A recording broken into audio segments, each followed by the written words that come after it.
ang Kandiwata Rock Formation.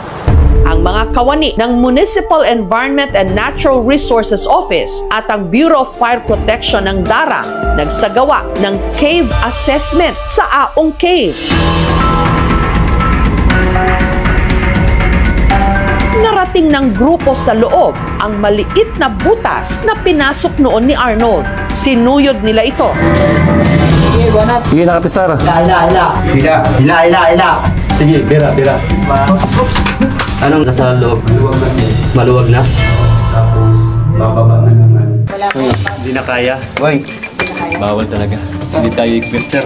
Masyado talagang masukal yung cave, hindi kayang pasukin. Yung nakuha naming distance from entrance ng Aong Cave hanggang doon sa ikalawang entrance ng isang cave ay aabot lang ng 300 meters. Sunod nilang pinuntahan ang kuweba naman sa Kandiwata na siya raw kabilang dulo ng Aong. May butas dyan, papasok.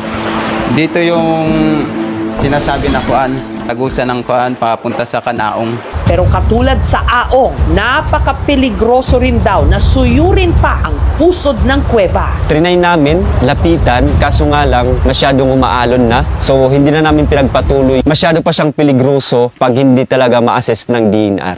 Ang tanging makapagpapatotoo na lang daw sa mga kwento-kwento ang di umano albularyong nakatawid daw mula sa Aong Cave, si Pablo Pait. Kilala niyo si Pablo Pait? Nakaharap ng aming team ang matanda na ngayon 78 anyos na. Ito ang tatay ko. Hello, ta! Kwento ni Tatay Pablo, labas-masok raw talaga siya noon sa mga kuweba ng Aong at Kandiwata. Nailang mga ako. Wailain nga, naka-antigo diya pagtanaw. Doon daw kasi siya nakapanghuhuli ng mga ibong balin sa sayaw at mga ugat para sa panggagamot. Ngita man may mga kahoy nga, nakita na mo ng kuan lang mga nagkanbakay nga langgam. Kuyaw na diya magpatak arab ang tao po sulod.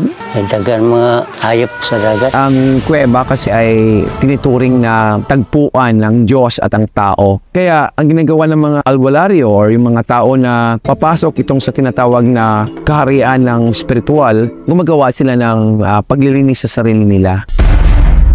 Pero si Pablo may isiniwalat. Dilitin mo ng ilang istorya, mga diretso sa Kandiwata. Ako maragwa pa ko tanaw gini gikan sa Kandiwata.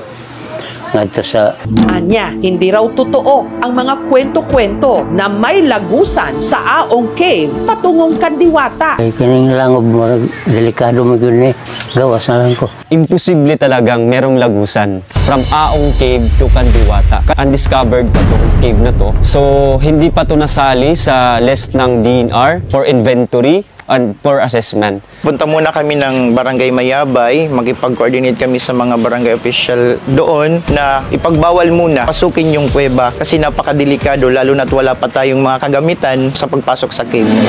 Nabigyan man ng linaw ang maalamat na lagusan sa Darang. Ito na yung nag-connect ng Kandiwata. Hanggat hindi tuluyang nasusuyod ang bawat sulok ng kuweba, ang mga sikreto't misteryo nito patuloy na magkukubli sa dilim. Mga bagyo at habagat, taon-taon